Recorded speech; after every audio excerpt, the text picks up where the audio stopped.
Do you remember your first job?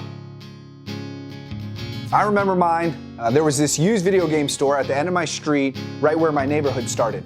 It was 1998. I was 13 years old, wearing skater jeans that were enormous and actually made it difficult to skateboard in, which is totally rational. I was too young to legally work, but I knew that when I turned 14, the store owner could hire me if I got some piece of paper from the school saying it was okay, which is weird to say out loud, but that's how I remember it working. So 13-year-old, totally reasonably dressed me says to myself, well, I got a year to show this store owner that I'm not just some kid.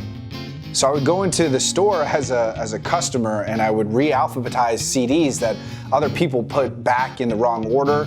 I would pick up stuff off the floor that kids knocked over. I told him that my birthday was May 6th and he could hire me on that date if he wanted to.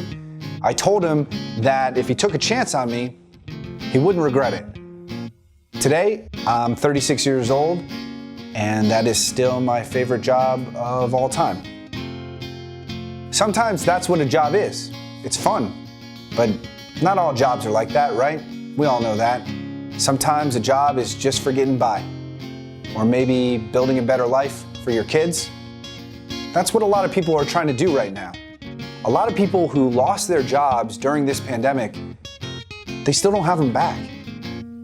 And yes, I know there are plenty of fast food and cashier jobs to go around, but the real math is that the United States has 8 million fewer jobs than it had before this pandemic started.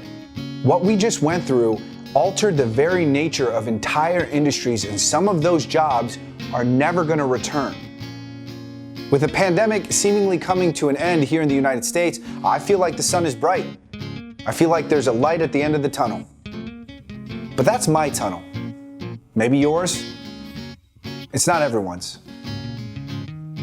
As you and I put on sunscreen, another person is putting on a fake smile to tell their kids that it's going to be all right, that a house is just a house, and it's okay to lose it.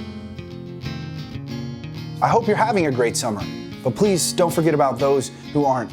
Know that suicide rates increase significantly in those who are part of mass layoffs, in recessions, and with older citizens who lose their jobs. Maybe you know a coworker or a friend, a family member who's still out of work. Could you message them?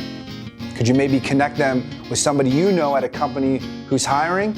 Maybe help them with a resume or a mock interview? These things can go a long way to encourage and motivate the ones you love. People don't like to ask for help, so maybe you're going to have to be the one who asks. And even then, they might not take it. But it's better to try and to fail than to just watch someone we care for lose their way.